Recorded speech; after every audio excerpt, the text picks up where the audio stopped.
Alright, so welcome back to the garage. Here we are. So this is my 13B NA RX7. Well, the last time you saw it, it might have come close to running. Not this time. So there was a few very key, don't mind that, that's just the heater. Few very key issues, which if you see the Instagram, you'll notice that. No fuel pump. I tried cranking it over and there wasn't one in it, which mistake on my part, but that's okay, because in the last few days I've gotten an absolute ton done to this vehicle, and I'm actually kind of let down today because it was supposed to be a super nice day.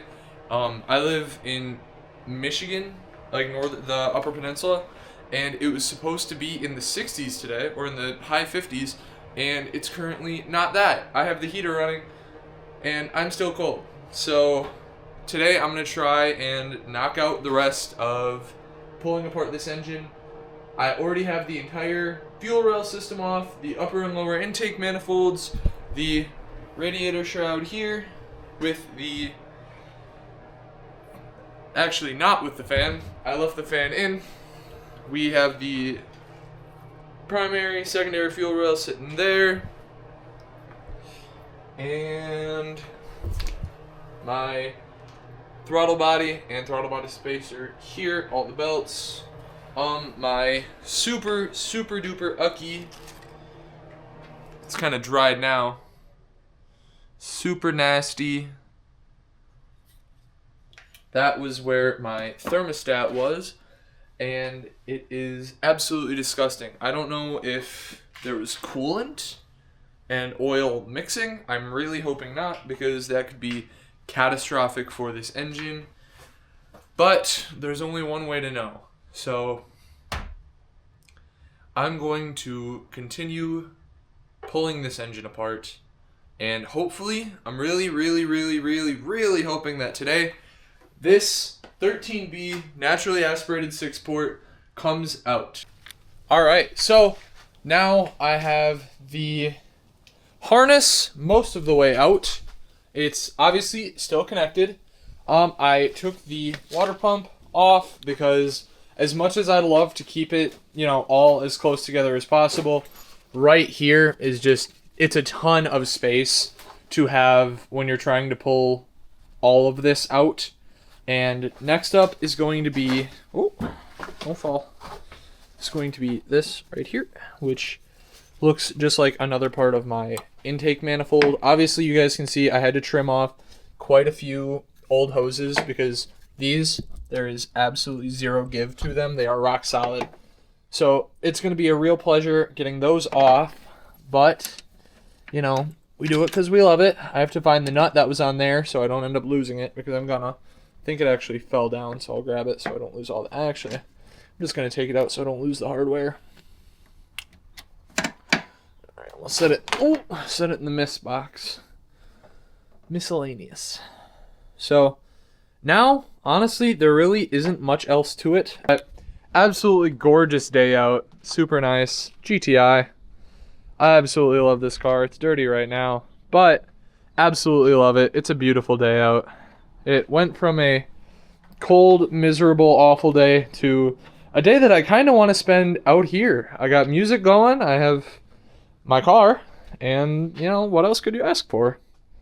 So, I will keep going, and hopefully, my goal, it's currently 12:27. The goal is to have this engine done and prepped for removal, hopefully by dinner time tonight. I don't know how quick that's going to happen, but I need to go pick up the engine hoist, the cherry picker, so I can actually pull it out, because I already have the mounting points exposed, so if I really wanted to, I could mount it up, start pulling on it, and then work backwards from there, find all the remaining connections. But that sounds like a really good way to potentially break things. So I'm going to take out as much as I can and then start working backwards once I'm sure that I've worked forwards enough. So I'm going to keep filming and let's get this engine out. Awesome. Safe to say that I was not able to get the engine out that day. With this being my first time tearing down an engine and rebuilding it myself, most of the little meticulous things that professionals know how to handle were all foreign to me, and by comparison, basically extra parts. After working for hours to pry off what I could, the day ended in quite a bit of frustration with me not being able to properly remove one single bolt securing the power steering pump to the engine itself, all because I didn't have a 14mm wrench and my socket sets wouldn't properly seat. Okay, so we're back in the garage, and if you couldn't tell, it's a new day. The day that I was recording the last video was a Thursday. It is now Monday. There was a lot that happened, and the engine is unfortunately still there. But that's okay. We just kind of ran out of time. There wasn't as much time in the day as I would have liked. This gave me a ton of issues. It was way more irritating than I wanted it to be, and I needed to step away from it for a little bit.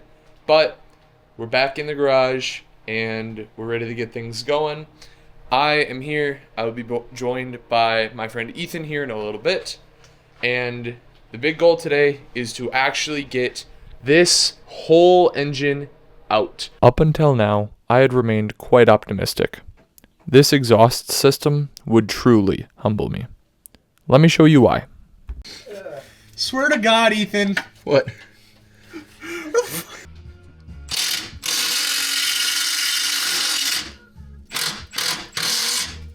Get the fuck off. Dumb question. You having fun down there, Drew? Not really. Because we got all of absolutely nothing done here, because that bolt doesn't want to come out. Well, actually it does. And that one back there hits frame. This is staying. This is a solid point here. This one's variable. But as of right now, everything is just going to kind of stay on the car. Say hi, Ethan. Hi, Ethan. Our buddy is down there working on getting the exhaust off, and I have already taken the liberty of disconnecting it at the headers.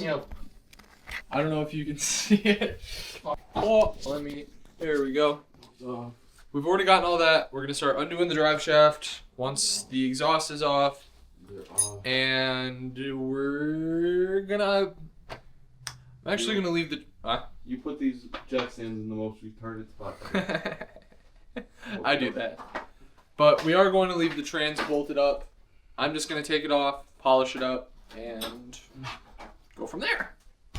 So far, with all the issues that the exhaust and questionable hardware had given us, the chances of us actually getting the engine out with the little amount of daylight we had become zero. We managed to get the exhaust off and out from under the car, but it very nearly killed us in the process. With there being so much rust on the mounting points, it made getting footage of the removal itself an afterthought, and we more so just wanted to get the system off and be done.